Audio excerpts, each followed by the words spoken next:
कधी विचार केलाय, एक खाजगी व्यापारी कंपनी एका विशाल वसाहतवादी साम्राज्यात कशी काय बरं बदलू शकते? अशा एका बहुराष्ट्रीय कंपनीची कल्पना करा, जी सरकारचे कोणतेही नियम जुमानत नाही, स्वतःचे सैन्य बाळगते आणि अगदी स्वतःच्याच मर्जीने दुसऱ्या देशात चक्क युद्धे पुकारते.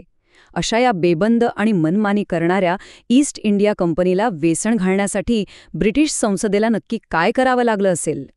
या विशेष विश्लेषणात स्वागत आहे. आज आपण अशा एका ऐतिहासिक प्रशासकीय भूकंपाची चर्चा करणार आहोत, ज्याने भारताच्या घटनात्मक इतिहासाचा पायाच मुळासकट बदलून टाकला. तो म्हणजे 1784चा बिट्स इंडिया कायदा.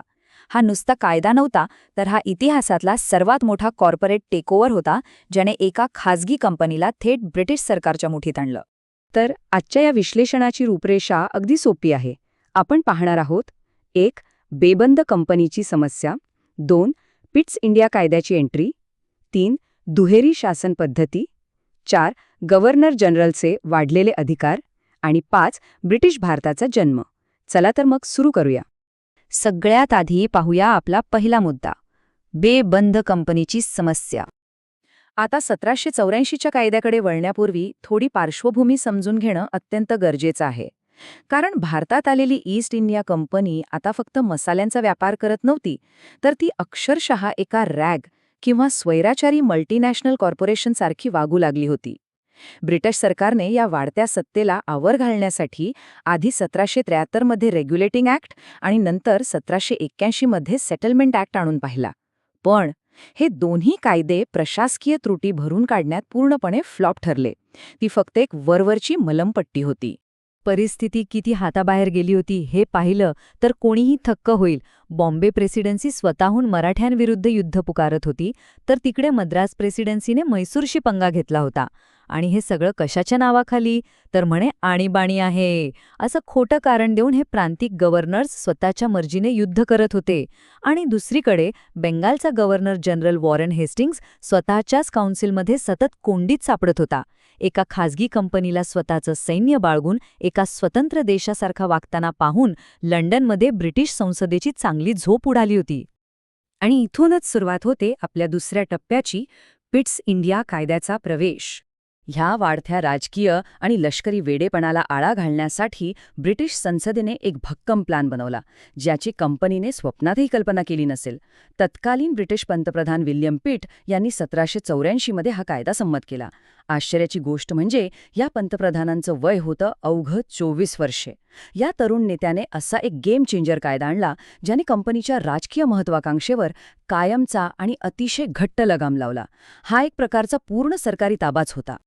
आता वळूया तिसऱ्या भागाकडे, दुहेरी शासन पद्धती.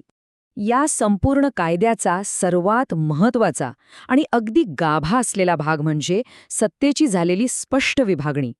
एका बाजूला होते जुने कोर्ट ऑफ डिरेक्टर्स, ज्यांना आता स्पष्ट सांगण्यात आलं की तुमच्याकडे फक्त आणि फक्त वाणिज्य आणि व्यापाराची जबाबदारी राहील. आणि दुसऱ्या बाजूला एक नवीन सुपर पॉवरफुल संस्था उभी केली गेली, बोर्ड ऑफ कंट्रोल. या बोर्डाकडे कंपनीचे सर्व राजकीय, लष्करी आणि महसुली अधिकार सोपवण्यात आले. हे प्रकरण किती गंभीर होतं हे या 6 सदस्य बोर्ड ऑफ कंट्रोलच्या रचनेवरून लगेच लक्षात येतं. यात एक चान्सलर ऑफ एक्सचेकर म्हणजेच ब्रिटनचे अर्थमंत्री होते, दुसरा सेक्रेटरी ऑफ स्टेट म्हणजे राज्य सचिव, आणि उरलेले 4 म्हणजे प्रिव्ही काउन्सिलचे सदस्य, जे साक्षात राजाचे सर्वोच्च सल्लागार होते. म्हणजे बघा, ब्रिटनचे टॉपचे मंत्री आता एका खाजगी कंपनीच्या कारभारावर थेट नियंत्रण ठेवून होते. हे खरोखरच अभूतपूर्व होतं. यात आणखी एक अतिशय रंजक आणि गुप्त कार्यपद्धती होती, ती म्हणजे सिक्रेट कमिटी किंवा गुप्त समिती. लंडनहून येणारे सगळे सरकारी आदेश फक्त 3 अत्यंत विश्वासातील संचालकांच्या मार्फत भारतात गुप्तपणे पाठवले जायचे. याचा अर्थ काय? तर ज्या भागधारकांनी कंपनीत स्वतःचे पैसे गुंतवले होते, त्यांना आता त्यांच्याच कंपनीच्या राजकीय निर्णयातून पूर्णपणे बेदखल करण्यात आलं होतं. त्यांच्याकडे कसलाही नकाराधिकार उरला नव्हता. चला, आता बघूया आपल्या चौथा टप्पा, गव्हर्नर जनरलचे वाढलेले अधिकार. आता भारतात, विशेषतः बंगालमधली ती प्रशासकीय कोंडी फोडण्यासाठी या कायद्याने काही अतिशय हुशार अंतर्गत बदल केले. इथलं प्रशासकीय गणित अतिशय रंजक आहे. वरवर पाहता गव्हर्नर जनरलच्या कार्यकारी काउन्सिलमधील सदस्य संख्या 4 वरून 3 करणे हा एक छोटा बदल वाटतो, बरोबर? पण यामागे ब्रिटिश सरकारचं एक मॅथेमॅटिकल जिनियस डोकं चालत होतं. ते गणित असं होतं, पूर्वी 4 सदस्य असताना गव्हर्नर जनरलला बहुमतासाठी किमान 2 सदस्यांचा पाठिंबा लागायचा. पण आता सदस्य संख्या 3 झाली. म्हणजे जर एका जरी सदस्याने गव्हर्नर जनरलला पाठिंबा दिला तर मते 2 विरुद्ध 2 अशी टाय किंवा समान होणार. आणि अशा बरोबरीच्या वेळी गव्हर्नर जनरल आपला कास्टिंग व्होट म्हणजेच निर्णायक अधिकार वापरून स्वतःला हवा तो निर्णय मंजूर करून घेऊ शकणार होता. एका आकड्याने गव्हर्नर जनरलची ताकद कैक पटीने वाढवली. आणखी एक गोष्ट म्हणजे ह्या 3 महत्त्वपूर्ण सदस्यांपैकी एक जागा कमांडर इन चीफ म्हणजेच सरसेनापतीसाठी राखीव ठेवण्यात आली. ह्या एका स्मार्ट खेळीमुळे लष्कराचे सर्व अधिकार थेट मुख्य कार्यकारी मंडळाच्या म्हणजेच प्रशासनाच्या मुठीत आले. इथे एक अतिशय महत्त्वाचा शब्द येतो, कन्व्हेनंटेड सर्व्हंट्स म्हणजेच सनदी सेवक. या कायद्याने असा कडक नियम केला की गव्हर्नर जनरलच्या काउन्सिलचे सदस्य म्हणून फक्त रीतसर लेखी करार केलेल्या व्यावसायिक आणि शिस्तबद्ध सनदी अधिकाऱ्यांचीच नेमणूक होईल. बाहेरील कोणत्याही राजकीय हस्तक्षेपाला किंवा ओळखीने आलेल्या व्यक्तीला प्रशासनात प्रवेश बंदी करण्यात आली. अधिकारांच्या केंद्रीकरणाचा हा भारतातला सर्वात मोठा टप्पा होता. आता युद्ध आणि महसुलाच्या बाबतीत मद्रास आणि बॉम्बे प्रेसिडेन्सीला पूर्णपणे बंगालच्या गव्हर्नर जनरलचा ऐकावंच लागणार होतं. जर त्यांनी आधीसारखं स्वतःच्या मर्जीने युद्ध पुकारलं तर त्या प्रांतिक गव्हर्नर्सना थेट आणि तात्काळ निलंबित करण्याचा कायदेशीर अधिकार आता बंगालच्या गव्हर्नर जनरलला मिळाला होता. आता ती मनमानी चालणार नव्हती. आत्ता आपण आलो आहोत शेवटच्या आणि सर्वात महत्त्वाच्या 5व्या टप्प्यावर, ब्रिटिश भारताचा जन्म.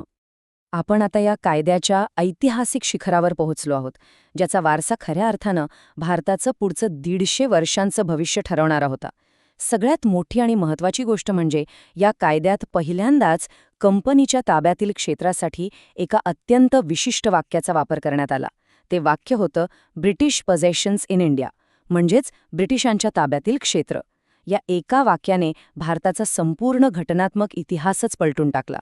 हा केवळ कागदावरचा कायदेशीर दस्तऐवज नव्हता. हा तो अंगावर काटा आणणारा ऐतिहासिक क्षण होता जेव्हा एका व्यापारी कंपनीने व्यापाराच्या नावाखाली मिळवलेला प्रदेश ब्रिटनच्या सरकारने एका झटक्यात स्वतःच्या साम्राज्याची अधिकृत संपत्ती म्हणून घोषित केला. एका राष्ट्राची संपत्ती आणि भूप्रदेश आता अधिकृतपणे ब्रिटिश साम्राज्याचा भाग बनला होता. या सगळ्या विश्लेषणातून आता एक अत्यंत महत्त्वाचा प्रश्न निर्माण होतो. विचार करण्यासारखी गोष्ट आहे. ज्या कंपनीची राजकीय, लष्करी आणि प्रशासकीय सूत्रे हजारो मैल दूर लंडनमध्ये बसलेल्या सरकारी मंत्र्यांच्या हातात गेलेली होती, ती कंपनी खरोखरच एक स्वतंत्र व्यापारी संस्था म्हणून भविष्यात तग धरू शकणार होती का? की ही दुहेरी शासन पद्धती म्हणजे कंपनीचे अस्तित्व पूर्णपणे संपवून भारताला ब्रिटिश साम्राज्यात गिळंकृत करण्याच्या एका मोठ्या कटाची पहिलीच पायरी होती? हा प्रश्न निश्चितच विचार करायला लावणारा आहे. आजच्या या विशेष विश्लेषणात आपण इथेच थांबूया.